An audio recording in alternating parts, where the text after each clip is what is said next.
back to the channel. Today we're going to talk a little bit about the disease. All right, it's called endometriosis. As you guys know, I'm part of a Facebook group that's called Women United Against Online Predators and Frauds. Last night we did a live. I did a live with a lady named Bettina Hill. Okay, she talked a little bit about the disease that she has called endometriosis. We're going to call it endo for short, okay? So we're going to listen in to the ends of this, about 4 minutes of this live where she just explaining the disease and how she got it and a little bit about it. For this full video, you guys go, if you got a Facebook, go to type in Women United Against Online Predators and Frauds and hit join the group, okay?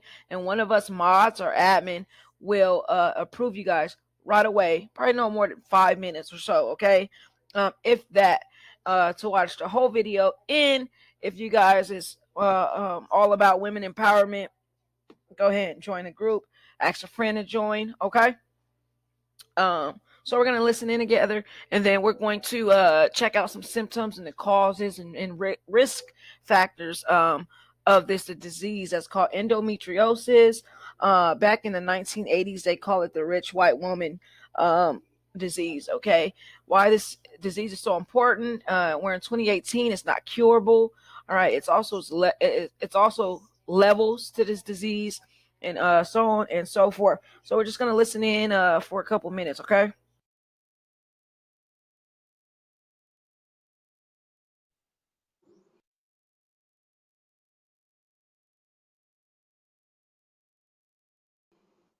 Yeah, I'm a big advocate for women's rights. I fight for women like myself that have endometriosis.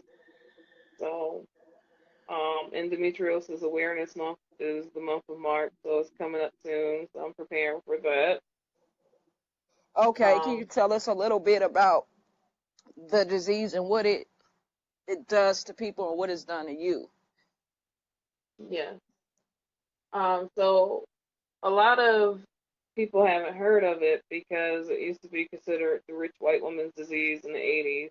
That's literally what they called it because they were the only ones who could afford to have the surgery done to get the diagnosis. Okay. But I mean, what it is it's the endometrium cells of the uterus that start growing on the outside. And by outside, I don't mean like they're just on the outside of the uterus. No, they can go all throughout the body, like the brain, the eyes, the heart, the lungs, and it doesn't have a cure. Um, there's a lot of myths about a hysterectomy being a cure, but a hysterectomy is not a cure. I had a hysterectomy 2 years ago. I was lucky enough to have 4 kids. I should have 6 total. I had miscarriages from Sorry to hear that. endometriosis.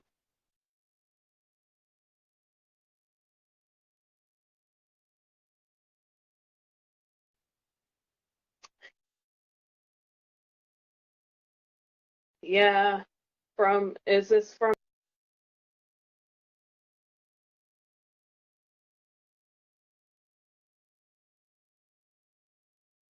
endometriosis? Like I actually I'm sorry about the buffering, family. Just bear with me. consider myself lucky because I had every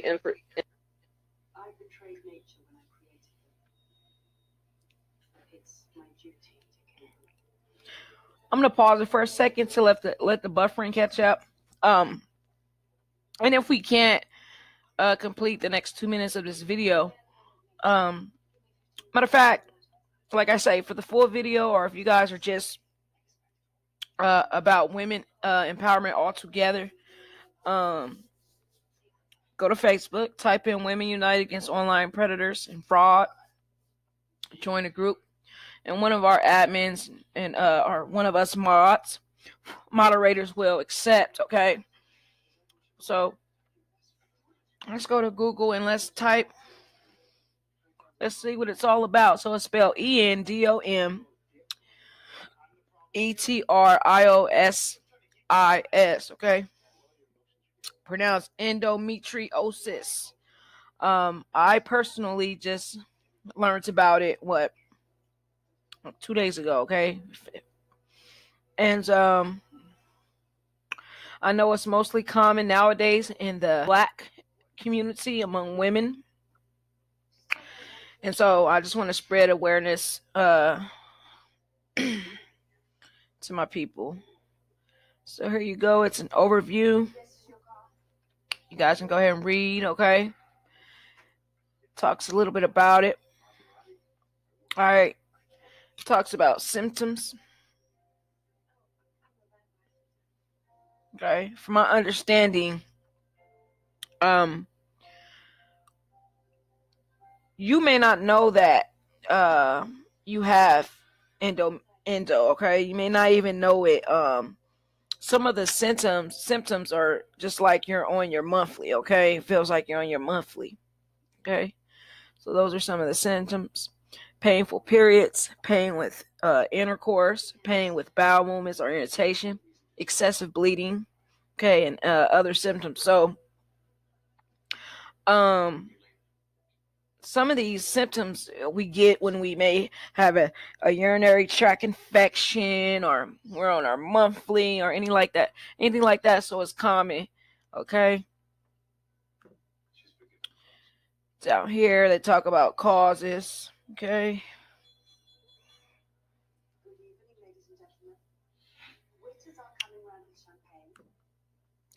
They're talking about causes. All right. Cell transformation, maybe surgical scar implantation, and stuff like that. All right. Let's see if we can watch this video without it buffering. In preparation for ovulation, the lining of the uterus or endometrium thickens. If fertilization does not occur, the uterus sheds its lining through the vagina. This is known as menstruation. In endometriosis,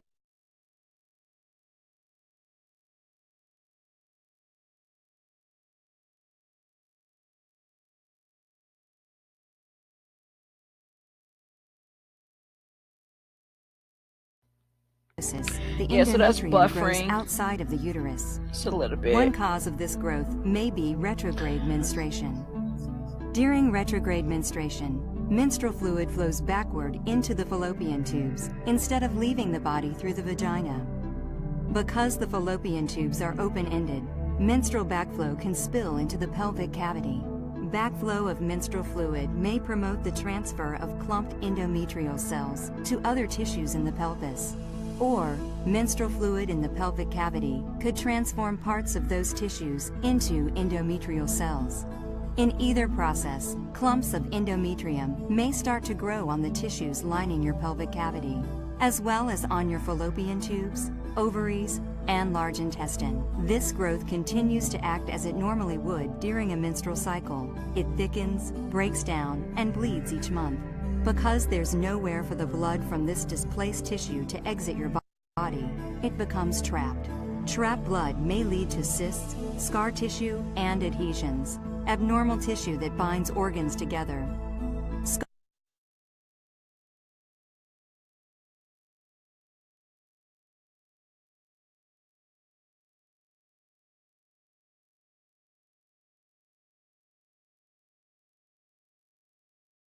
Scarring from endometriosis can block your fallopian tubes. Blocked tubes may keep sperm cells from reaching and fertilizing the egg, causing fertility problems. The menstrual fluid could alter some types of cells in the pelvic cavity to change their structure, or clumps of endometrial tissue contained in the menstrual fluid could stick to the tissues it lands on and starts to grow. In either case, this may be a factor in causing endometriosis. All right, so that was a quick little video, okay? Down here they talk about risk factors. As Tina explains in the video, you're not going to have all the symptoms. Sometimes you're not even going to feel the symptoms that you do have. Okay. So it's Rick. She explains how it's levels to it. She explains how it talked about, you know, she had 4 kids, okay, but she had 2 miscarriages because of this disease, okay. So if you're a woman and you've had a couple miscarriages, maybe you want to look into this and look into the symptoms and things like that, or consult with your primary care doctor. Okay, here they talk about complications. All right, the kind of complications you would have if you're if you're experiencing it. Okay, and that's pretty much it. So I just wanted to do a little video on this. It was important to me. Like I said, I learned about this yesterday, and you know, the saying is true that you learn something new every day. And so I just wanted to put it on my platform to kind of spread awareness. Okay, so again, family, thank you guys for coming and watching the video, and I will touch bases with you guys in a minute.